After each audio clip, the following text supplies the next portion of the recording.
আসসালামু আলাইকুম। আজকে আমি রান্না করব কচুমুখী দিয়ে রুই মাছ। তার জন্য এখানে নিয়ে নিছি পেঁয়াজ বাটা, রসুন বাটা, সামান্য একটু আদা বাটা দিলাম, কারণ মাছের আস্তে আস্তে গন্ধটা আদা বাটা দিলে কেটে যায়। আর পরিমাণ মতো লবণ নিয়ে নিচ্ছি। আজকে অনেকগুলা কচুর মুখী রান্না করব, তার জন্য মশলাপাতি একটু বেশি বেশি নিতে হইতেছে। দিয়ে দিলাম হলুদের গুঁড়ো, মরিচের গুঁড়ো, আর এখন দিয়ে দিচ্ছি ধনিয়ার গুঁড়ো। আমাদের এলাকায় মাছের মধ্যে ধনিয়া গুঁড়ো খায়। আর এখানে দিয়ে দিচ্ছি কাঁচা জিরা বাটা। আমরা তরকারির মধ্যে কাঁচা জিরা বাটা খাই। কে কে কাঁচা জিরা বাটারা খান তরকারির মধ্যে কমেন্টে জানাবেন। আর আমি এদিকে আগে থেকেই তেল গরম করার জন্য পাতিলটা চুলায় বসিয়ে দিছি। এর মধ্যে আমি কিছু আস্ত জিরা দিয়ে দিব। জিরাটা ফুটলে তারপরে এখানে আবার আমি পেঁয়াজ কুচি দিয়ে দিছি সম্বার দেওয়ার জন্য। আর এই যে আমি মাছ আগে থেকে ধুয়ে নিয়েছি, মুখী ধুয়ে এটাকে গরম পানিতে ভাপ দিয়ে নিচ্ছি, নিয়ে ছাঁকনির মধ্যে দিয়ে রাখছি পানি ঝরার জন্য।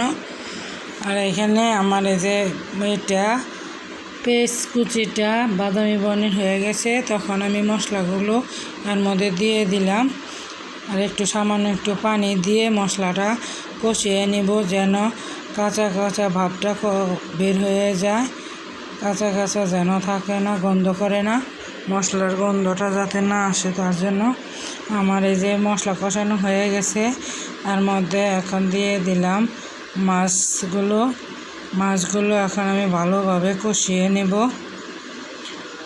আর এক হাতে মোবাইল ধরে আরেক হাতে নাড়াচাড়া করতে গেলে দেখা যায় যে এখানে পাতিল সহ নড়ে। আর এইখানে আমি এই যে সবগুলো মাছ তুলে নিয়েছি, মাছগুলো কষানো হয়ে গেছে। এখন তুলে এর মধ্যে এই যে সম্পূর্ণ কচুরি দিয়ে দিলাম, সম্পূর্ণ মুখী কচু দিয়ে দিলাম। অনেকগুলো মুখী কচু রান্না করব আজকে আমি, কারণ আমিও এই মুখী কচুটা খেতে খুব পছন্দ করি। আমি মুখের মধ্যে এই মুখী কচু দিয়ে চকলেটের মতো ছুটকায় খাই, তাতে আমার ভালো লাগে।